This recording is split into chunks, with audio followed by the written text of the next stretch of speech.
ये गांव का मसला जरूर है जी। हमारा स्कूल 30-31 साल से ये चल रहा था। औलाद पढ़ी, पोता पोती पढ़िया, ये भी एक बंद क्यों किया गया कि हमारा शिक्षा का अधिकार नहीं है इस गांव के अंदर।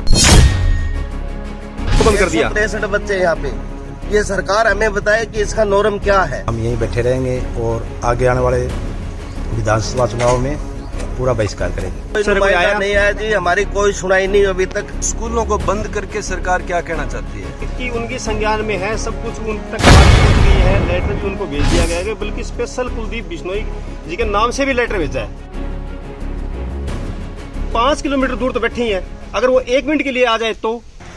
देखो जी, ये एक गांव है डाणी मोहब्बतपुर और हल्का आता है आदमपुर, जिला है हिसार, हरियाणा के अंदर। गांव का स्कूल हाई स्कूल है और इसका कोड है 1207। अब मसला ये है कि इस स्कूल को सरकार ने बंद कर दिया, बल्कि बच्चों की संख्या नॉर्म के अनुसार सही है और उससे ज़्यादा ही है, लेकिन फिर भी इसका पोर्टल से नंबर बंद कर दिया। अब इस स्कूल के अंदर एक भी अध्यापक नहीं है। सारे ग्रामवासी 5 दिन से यहाँ पे धरना देके बैठे हैं। बच्चों की क्लास है वो रोड के ऊपर लगती है। यहाँ पे देख लो, यहाँ पे बच्चे क्लास लगाते हैं सड़क के ऊपर, अध्यापक एक भी नहीं है। सारे ग्रामवासी 5 दिन से धरने बैठे हैं। सरकार की ओर से, किसी प्रशासन की ओर से कोई सुनवाई नहीं है।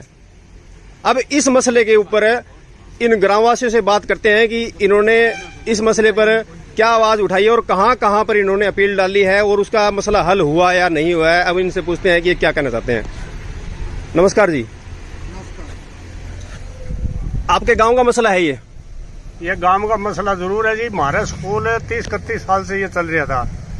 अब ये सरकार ने बंद कर दिया है। हमारा औलाद पढ़ी, पोता पोती पढ़िया, ये भी एक बंद क्यों किया गया कि हमारा शिक्षा का अधिकार नहीं है इस गांव के अंदर। आबादी की कमी नहीं है, पंचायत अलग है, स्कूल भी बन रही है, स्कूल की भी कोई मांग नहीं करे हमारा स्कूल बनाओ। बना हुआ स्कूल आज बंद किया गया है। चलो, और भी हमारे इस गांव के गणमान्य व्यक्ति बैठे हैं, इनसे पूछना चाहूंगा, इस गांव की जो स्कूल की स्ट्रेंथ है बच्चों की, वो नॉर्म के अनुसार सही है या फिर नॉर्म से ऊपर है जी?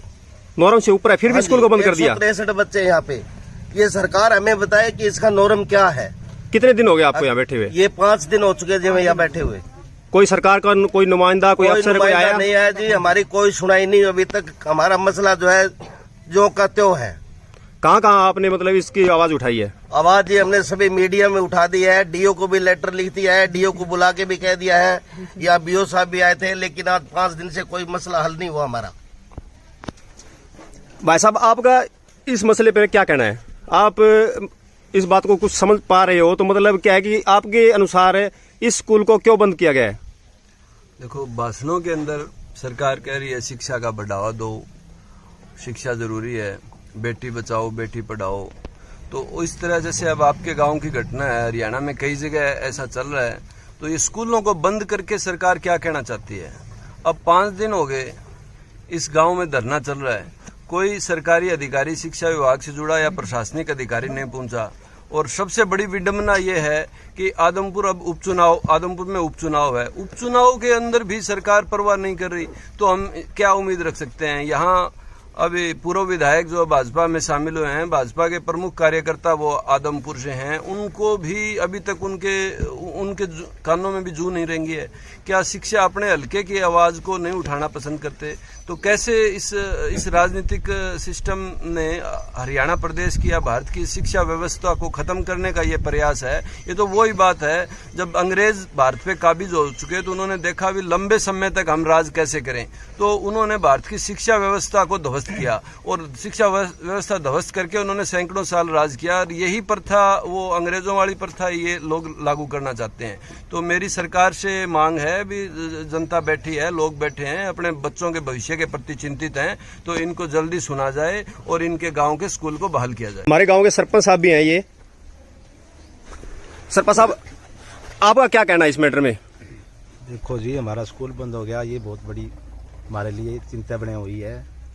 हम गाँव वासियों ने सभी ने बैठ के फैसला लिया है कि हम जब तक ये स्कूल नहीं खुलेगा तो हम यहीं बैठे रहेंगे और आगे आने वाले विधानसभा चुनाव में पूरा बहिष्कार करेंगे। मतलब वोटों का बहिष्कार करेंगे।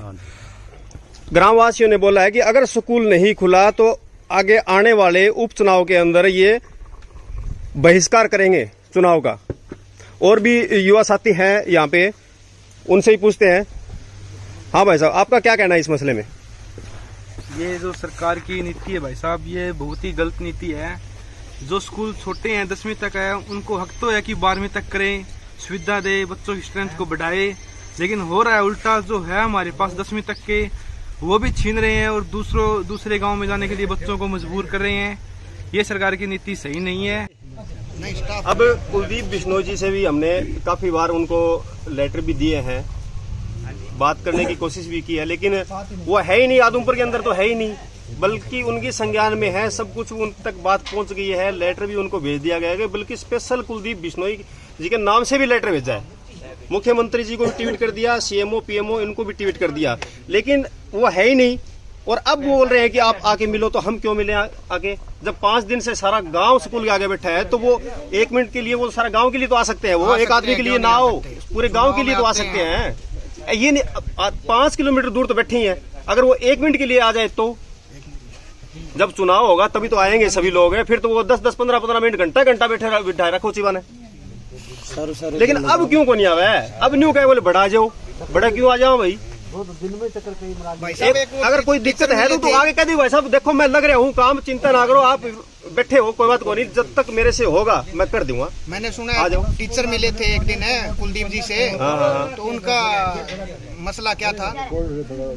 वो मेरे सुनने में आया है कि एक बारी मीटिंग थी हमारी, इसी भाई ने एक ने बोला था मेरे को कि हम टीचर गए थे और उनके साथ शायद वो था एक बंदा, तो वो 8:29 पे घर से कुलदीप जी निकल रहे थे, और आदमपुर से अपने दुकान से। ठीक है। तो वो टीचर उनसे ज्ञापन देना चाहते थे, और जब उन्होंने वो आए ना, तो 8:29 पे निकले वो। ठीक है। तो वो बोले जी हमारी सुनवाई करो, हम मतलब आपसे कुछ बात रखने आए हैं, कुछ ज्ञापन देने आए। तो वो बोले कि 8:29 पे मेरा शुभ मुहूर्त पे निकलने का टाइम था, आपने मेरा मूड खराब कर दिया बोली।